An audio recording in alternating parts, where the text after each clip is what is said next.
Your old man has fallen from an airplane 128 times and once from a hot air balloon. Sprinted across a valley in Afghanistan with the 1st Infantry as bullets pew-pewed overhead, and accepted more rides with impaired drivers than I care to admit. I've been sent into wildfires and hurricanes, swam with sharks in Galapagos, been surrounded by grizzlies in Alaska, and once hid on the floor of a stalled car in Gaza as a convoy of Hamas fighters rolled by.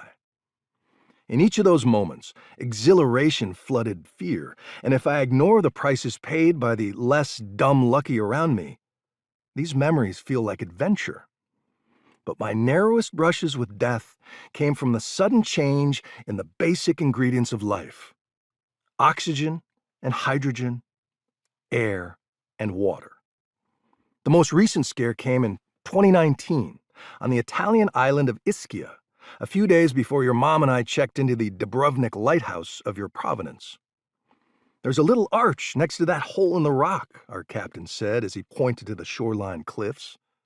We'd hired his boat for a languid cruise, dropping anchor here and there in perfect little bays. "If you swim under it, you'll find an interesting grotto," he said. We dove in without masks, fins, or flotation. First mistake. Then, with a bloodstream full of boat drinks, second mistake, I did a 100-yard crawl toward the cliff face. Without checking to see if your mom was behind me, that's right, third mistake, I took one big breath and plunged into the first submerged passageway I could find. The entrance was about the length and width of a school bus, and swimming through, I thrilled with the thought of emerging into a magical cavern of shimmering light. But that idea turned to terror as my head bonked into the rock ceiling, inches above the waterline. Wrong grotto. I could try to breathe from the pocket of air between water and rock, but the waves were too choppy and the light too dim for me to judge the wisdom of that option. I pictured sucking a lungful of Mediterranean brine and began to panic with the realization that I would have to make it out on the same breath that brought me in. The cliché that life flashes before your eyes is a cliché for good reason. I joined the club that believes it as I watched a supercut of milestones and moments of banality, as I paddled furiously with one hand and clawed the wall with the other.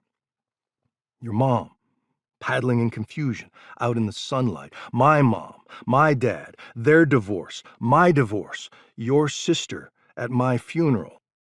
Then my vision began to close, like looking through a paper towel tube, just like it did on that media flight with the Thunderbirds when the F-14 took a 9G turn and my blood was centrifuged into my legs, and at the end of the tube I saw Olivia hiking your old man's ashes up Mount Sopris and...